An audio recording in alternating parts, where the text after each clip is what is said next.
there. What's going on, people? What's the word?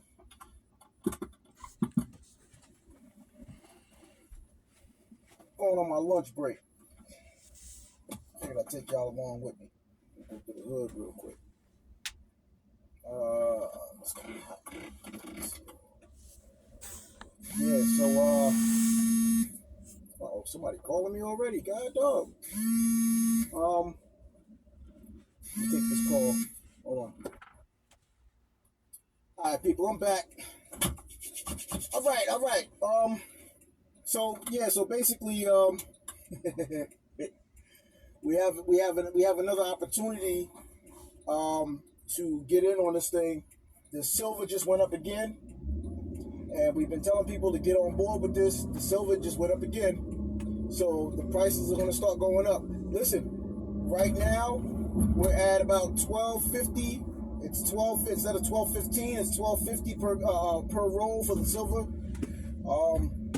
By next week or the following week, it may be up to $15. You know what I'm saying? When listen, check the stock market. It's real. You know what I mean?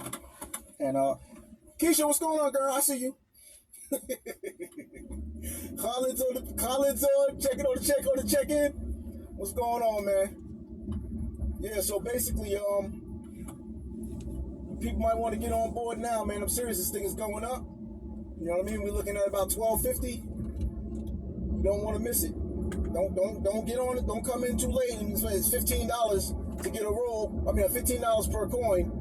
When you know what I'm saying, you had it at $11.50. Then you got it at $12.15. Now it's at $12.50. For real.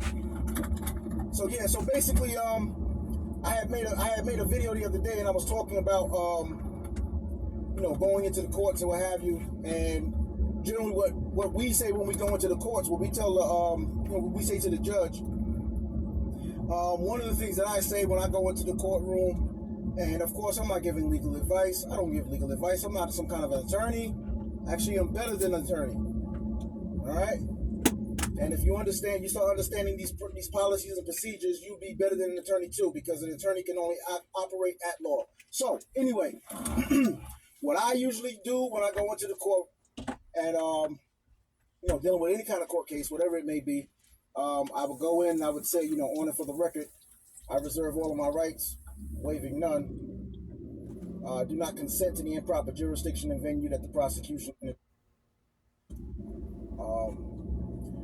basically, I want to explain that a little bit so that way, people understand what they're saying, because it doesn't really benefit you if you don't know what you're talking about. So basically, by reserving your rights, what you're doing is you're making it known that you're operating within the constitutional jurisdiction, and you might want to check Title 42 for that to get the detailed information on that.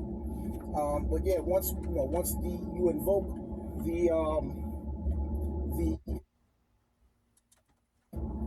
their order to presume, which is what they do automatically anyway, is that you're going to be operating within the constitutional jurisdiction and not the commercial jurisdiction.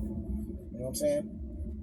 So yeah, so basically, you reserve your rights, and you know what I'm saying, you don't waive any of them, and then you object to the improper jurisdiction and venue that the prosecution has chosen. And where that came from is the CPLR, which is criminal procedure law regulations.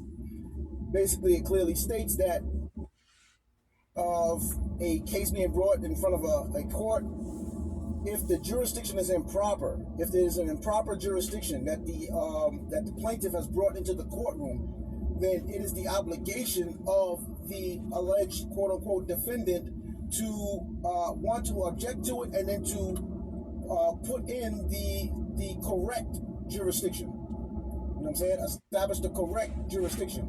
And the correct jurisdiction would be obviously the Constitution, because, I mean, if you're operating the Constitution, then obviously you would want to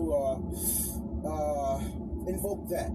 And that's what it says. You must invoke it. And if you do not invoke the jurisdiction, this is what it says. If you do not invoke the jurisdiction, then any jurisdiction can be presumed.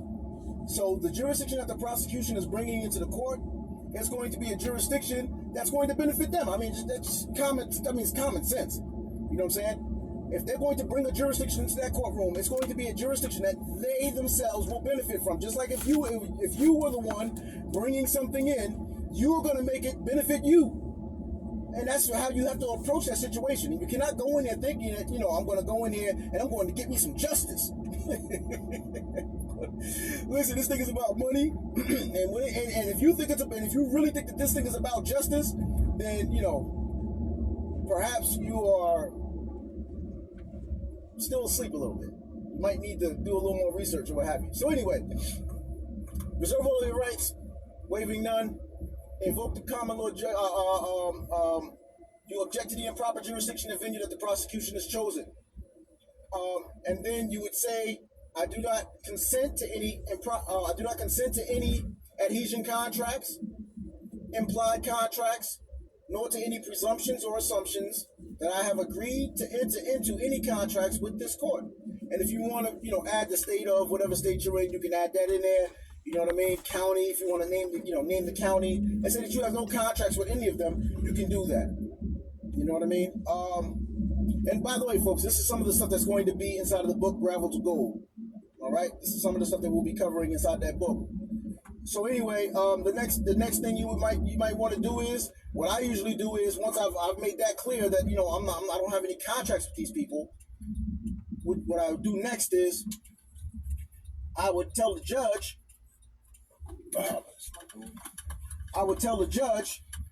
Has this court taken judicial notice of your oath of office? And for those of us who don't know what that means, basically what you're saying is, because judicial notice is a point in which a matter has been brought in front of the court that is so well known that it doesn't require any evidence, proof, or anything to substantiate it, because it's so well known to the court. So what you're saying is, essentially, you're saying, Judge, are you honoring or operating under your oath? So now, people, this is just a little note for us, all right? Because some of us go in court, hey, Judge, are you on your oath? And now, listen, I'm not even gonna try to be funny about it. When I first started studying this stuff, I was doing the same thing. Like, are you on your oath? It's a whole nother way, an easier way of doing that. You know what I mean? Of getting that information out of the judge, without even asking it in that way. I've reached my destination for my meal and all that. So basically, you tell the judge, has this court taken judicial notice of your oath of office? So what you're saying is, are we operating under the common law jurisdiction, which is the organic Constitution of the United States of America? Now, some judges, what they'll do is they're slick. What they'll say something similar to, I take judicial notice of my oath of office. And that is not the correct answer. That is not the correct answer. If the judge says, I take judicial notice of my oath of office, and you remain silent, or you accept that verbally, you know what I'm saying, then what you've done is you just allowed him to switch the jurisdiction on you. Okay? You want the court to take judicial notice, because the judge is not the court. The judge is a referee. And we really need to understand that. The judge's sole purpose is to literally sit in the middle and make sure both sides play fair. Both sides play fair, and they do not violate the law, nor do they violate the honor of the court. The judge is not the court. The judge is the referee of the court. He's to make sure he stays in the middle, and he's supposed to be neutral, and that's Judicial Code 100.1. That's the very first code of judicial codes. That's 100.1. Judges are to be impartial. They cannot take the side of the prosecution, which is what they do all of the time. All right? So as soon as you see the judge doing that, you listen, objection. And I've done this plenty of times. Objection. You're in violation of Judicial Code 100.1. You're not being impartial, sir. Ma'am, you're not being impartial on this matter.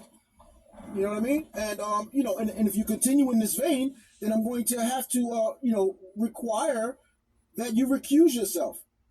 And if they do violate judicial code, any one of the judicial codes, they can be recused from their position. All right? So, after you've hit them with that, has this court taken judicial notice of your oath of office? All right? Now, another response is he can remain silent. Now, if the judge remains silent, then what is he doing? He's handing the court over to you. He's recognizing that, oh, okay, this person right here, yeah, this is one of the people right here. This ain't no person. This ain't no property right here. This person right here at least has fundamental understanding of what's going on in here. So once he remains silent, what is he doing? He's giving you jurisdiction. He's giving you, not jurisdiction, but he's giving you control over the courtroom. Because the court belongs to who? The people.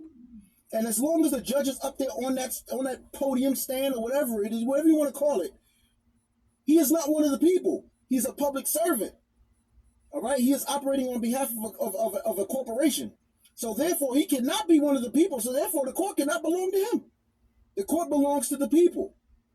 All right? So now when you're coming in, you're coming in. Oh, first and foremost, they may ask you to state your name on the record. State your name for the record. Never put your name on that record. Never, ever, ever put your name on that record. What you do? What do I say then? What do you say? Well, you simply say, I'm the authorized representative on behalf of the named defendant. I am the authorized representative on behalf of the named defendant. Well, what if the judge doesn't want to hear that? And I've heard people say that. The judge doesn't want to hear that. He's just, if you're not so-and-so, then I'm going to issue a warrant on behalf of so-and-so. Well, then, one of the techniques that we use is you bring your birth certificate. Bring your birth certificate. Lift it up. Bang. So-and-so is, in fact, here present today. He's here with me. Or she's here with me. Right here. Let the record reflect, right? Take control of the court. Let the record reflect that so-and-so is, in fact, here present today. Bam, you cut that off. Oh, state your name for the record. They want to keep pressing you for your name. And I've used this. All right? And if you heard some of my recordings, you'll hear it. I was like, listen, my name is private property. Is there anyone present here who wishes to contract with me for the usage of my name? I charge $200,000 for the usage of my name. Anybody want to contract with me for the usage of my name? And I promise you, to the voice, the court goes silent. It happens every single time. Every single time. Is there anyone present here who wishes to use my name? You want me to say my name on the record? No problem. $200,000 starting, and then it's $200,000 every single time anybody says it. And that is due upon the execution of it. So therefore, as soon as they say it, it's already due and owing. I need my money. And we can conclude this, you can satisfy that debt at the conclusion of this case. And I promise you, every time I do that, they don't ask me no more about my name for the duration of those proceedings. It's $200,000. They don't say my name. They don't ask me to say my name for the record. Let's go. You guys want to dance? Let's go. $200,000. I need that. I'm about to change parking places. The parking lot was kind of full. Hold on 1 second. Let me pull up. Go up in here and get my food on. Hold on. So yeah, once you hit them with that,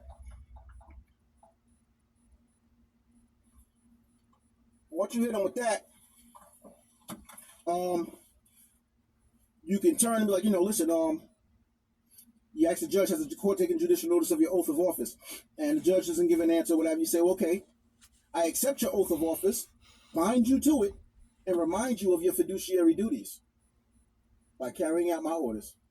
And then you simply tell the judge, I accept all charges. I accept all charges for value and consideration. In return, please use my exemption for post-settlement and closure of this case.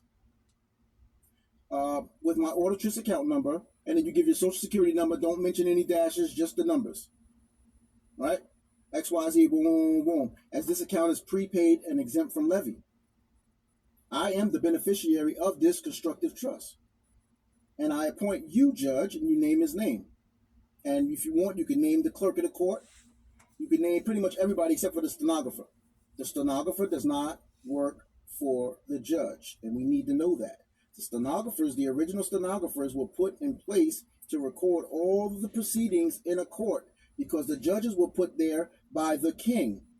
And in order to prevent judges from committing fraud upon the people or even upon the king, or speaking on behalf of the king about something that he was not delegated any authority to do, the kings would have recorders in the courtrooms.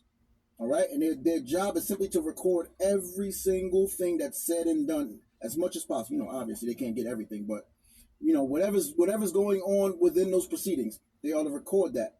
Now, the judge can hire the stenographer, the court recorder. The stenographer is the court recorder. The judge can hire the stenographer, but after that, the judge can never fire the stenographer. The judge can't lay the stenographer off.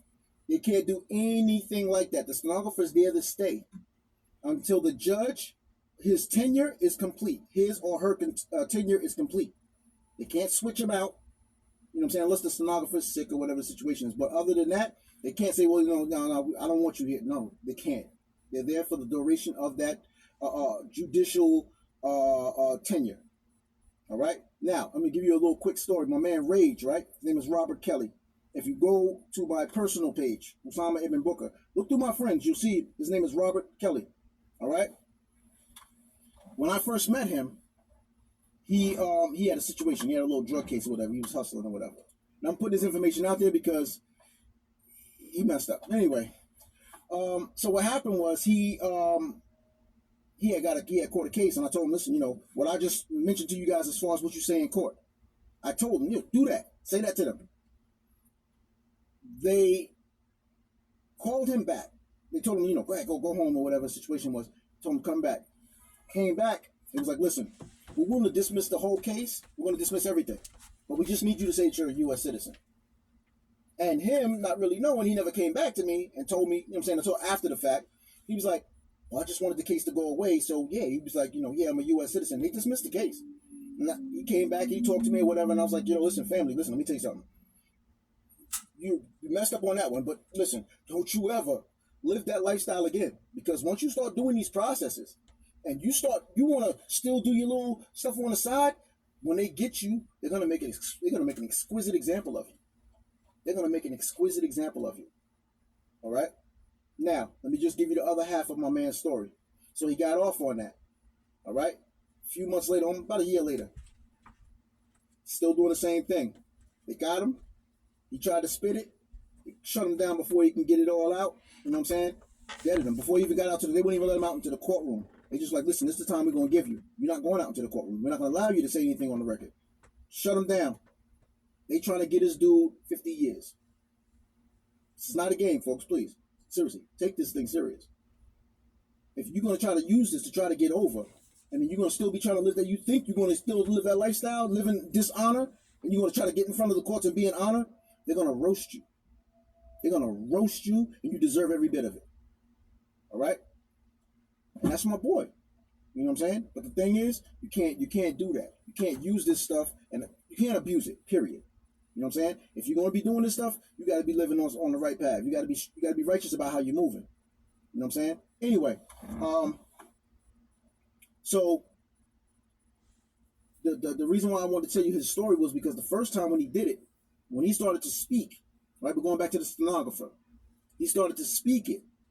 For the record, I reserve all of my rights, waiving none of that. He went through all of that. And then when he got to the part where I accept the charges for value and consideration, please use my exemption as post-settlement and closure of this.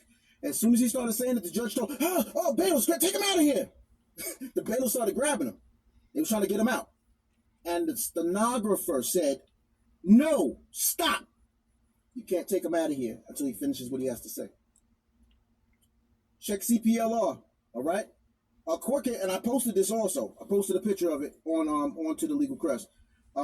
It clearly says you can literally pay off your court case all the way up to about 10 days before trial. Yeah, that's in CPLR. Go check it out. Go take a look. Nobody's making this stuff up. You can literally pay off your court case up to about 10 days before trial. I believe it was 10 or 2 days. I might be off on the numbers, maybe 10 or 2, something like that. 10 days, I believe it's 10 days. 10 days before trial, something like that. You can pay off the court case. All you gotta do, and this is the instructions that it gives you. The book gives you the instructions. You take your monies or whatever it is. You go down to the clerk and you say, "Listen, I want to deposit this amount into the vaults," and then you have to notify the prosecution or the opposing party to let them know that those funds are available there at the clerk's office. Go and pick it up. They go, they check it out. If they like what they see, all well and good. The case gets dismissed. Any case. Criminal, civil, doesn't matter. Any case. Read the books. It's there. The evidence is right there. Anyway, you go to the clerk. They're supposed to go to the clerk's office and, basically let them know, listen, I'm here for the funds. You know what I'm saying? I want to see what they got or whatever. If they accept it, all well and good. If they do not accept it, then if the case goes on and they don't get like a payout higher than what you offered, then, they have to pay the difference. This is what it says. I got my making it up. They have to pay the difference. They have to pay you the difference. I don't make this stuff up. CPLR, go take a look. All right. So, anyway, so once you've accepted the judge's oath of office, I accept your oath of office, bind you to it, and remind you of your fiduciary duties by carrying out my orders. All right, and then you say, I'm the beneficiary of this constructive trust, and I appoint you, judge, as my fiduciary trustee under the Power of Appointment Act of 1951. What does the Power of Appointment Act say? It says once you've appointed someone as your fiduciary trustee, they cannot say no, especially a public servant. All right, especially a public servant.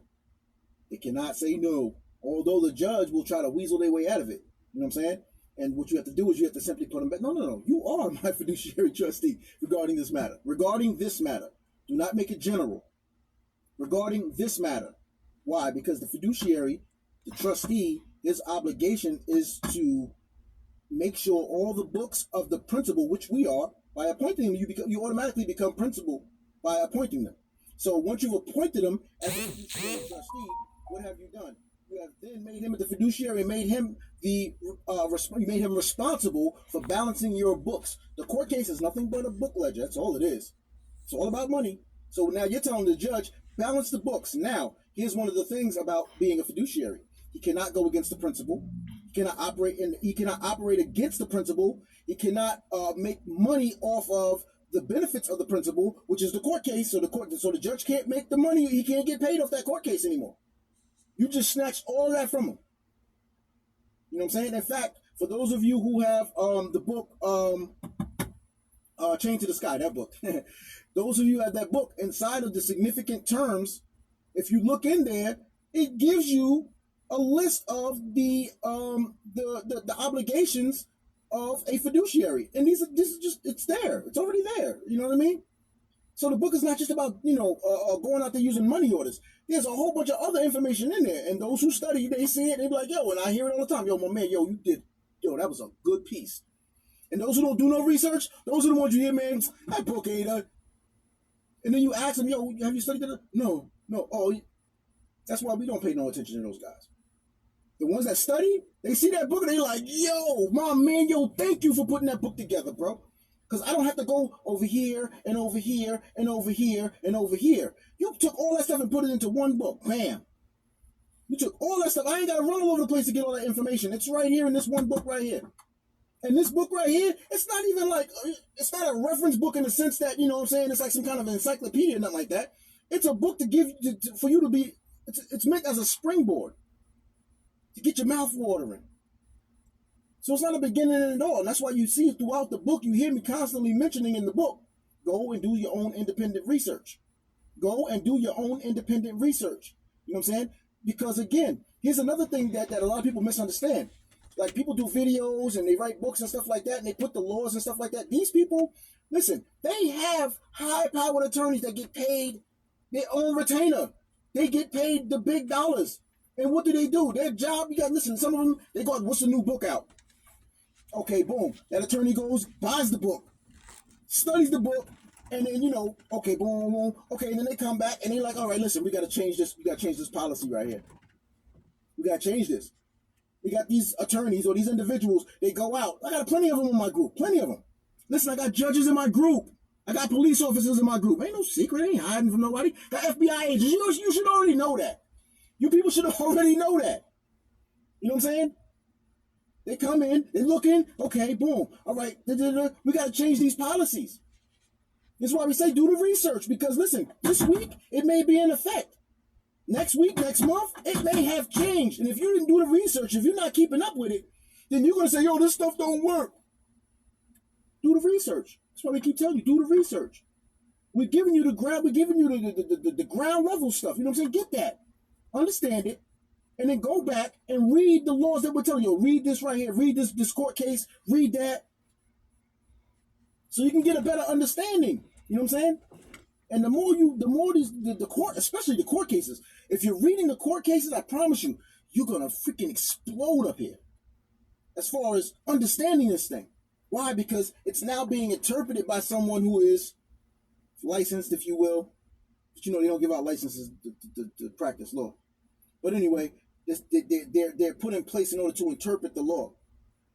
So now you're getting a perspective on how it's properly to be used in a practical sense on a day-to-day basis. See what I'm saying? So that's what we're doing. We're giving you the fundamental information, and we're expecting you to go and do your additional research to what we just gave you. What we're doing is showing you that this stuff is real. It's really real. But you need to go and do research so you can be effective. Because you can look at us all day and be like, yo, how did you do that? Yo, I read the book. I did this. I did X, Y, Z. And it didn't work for me because you didn't do the research. You're telling on yourself. You're telling on yourself because if you did the research, you would know that, okay, boom, what he did, okay, it was good then, but it may not be good right now. And that's why it's not working for me right now, because I'm not doing the research. So, all right, people, I'm hungry, all right? So I got to go eat. I'm on my lunch break, all right? So I'm going to holler at you. Just a little quick tidbit, you know what I mean? So we got, also, at the end of that statement when you go into court, you want to tell the judge to release the orders of the court to you immediately. Won't you appoint him as your fiduciary trustee? You tell him that you want him to dismiss the case, eliminate it from the record, and release the orders of the court to you. My man, I was just talking to my man Khaled today. He's about to go and do that now. But, yeah, you want them to release the orders of the court to you. You get the orders of the court. 9 times out of 10, they're not going to give it to you inside of the courtroom. 9 times out of 10, they'll probably send you to the clerk's booth, office, whatever. And then they'll hand you some papers. It's going to look very non-assuming. You just got to know what it looks like. And you just got to endorse it, and then resubmit it. You know what I'm saying? You've paid for the case. You know what I mean? So that's pretty much it for now, folks. Hopefully you guys found some of this information is beneficial. Hopefully I wasn't entertaining. I don't want to be entertaining. I don't want to entertain you. I'm not here to entertain you. All right? This is real life stuff, bro. Ladies and gentlemen. This is real life stuff. You know what I mean? So I'm not here to entertain you. Don't come on here thinking I'm here to entertain you. Ain't nobody here to entertain you. This thing is real life. They're really locking people up. They're really blowing people's heads off. All right? They're really beating the crap out of people. All right? So don't take this as a joke. It's not a game. All right? And this is not some get-over scheme. Please keep that in mind, folks. You know what I'm saying? And that's what I got for you for now. Thank you, people, for watching. Thanks for listening. Guys, have a good day. Peace.